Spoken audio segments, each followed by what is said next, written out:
Hey guys, welcome back to another video. Today, we got the old Vigan in the garage for some maintenance that needs to get done, or should I say repairs that need to get done before I put this into storage for the winter.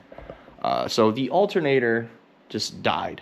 It wasn't charging, so we need to get this thing swapped out before I put it into storage, or so I can put it into storage.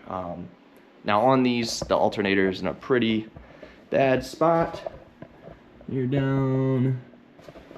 Got a nice new Bosch one we're throwing there, but the process here is pretty convoluted. You got to take off passenger side wheel, pull that out. There's an access panel in the fender liner you got to pull out.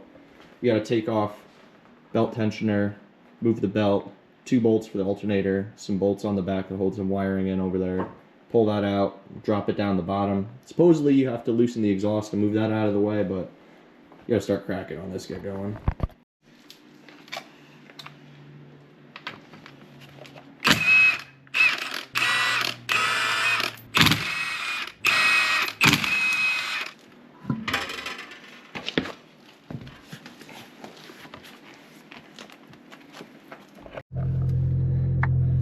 Alright, we gotta make a quick pit stop to go get a headlight because I can't see fucking shit with my head tucked into the fender liner over there. And then also need to get some gloves because I'm out and I don't want to keep cleaning axle grease off my fucking hands. Be right back.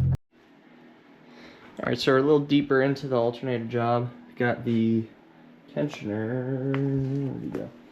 Tensioner out. So with that you can detent, pull the belt off, tensioner off, to be able to get the upper bolt of the alternator out, which is right here. That was able to slide out there. And then take this panel that goes here off, and right there is the second alternator bolt that we have to take out. Those are 8mm hex.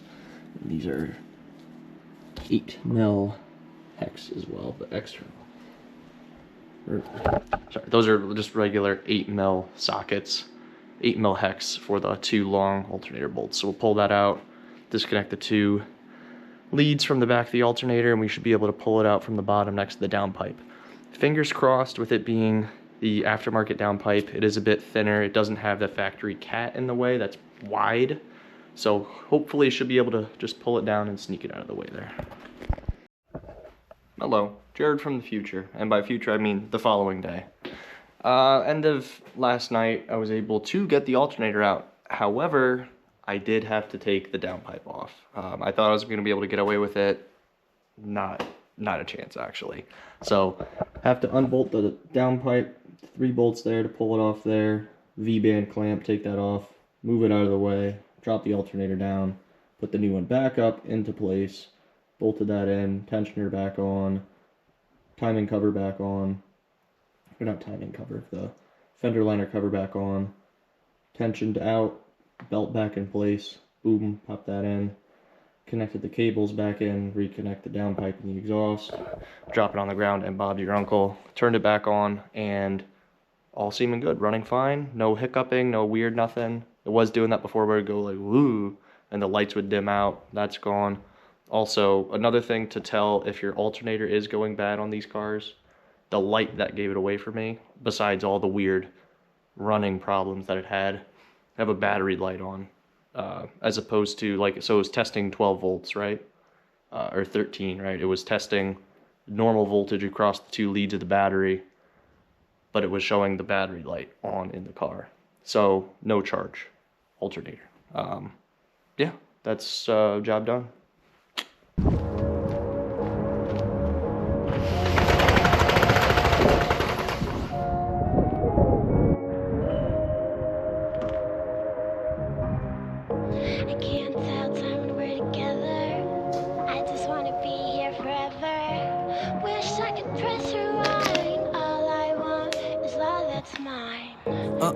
Goddamn, vibe with me. If you plan to keep it real, you could ride with me. Come on, how you feel? Would you die with me? Fuck around and make all of this worldwide with me. Goddamn, vibe with me. If you plan to keep it real, you could ride with me. Come on, how you feel? Would you die with me? Fuck around and make all of this worldwide with me. Goddamn.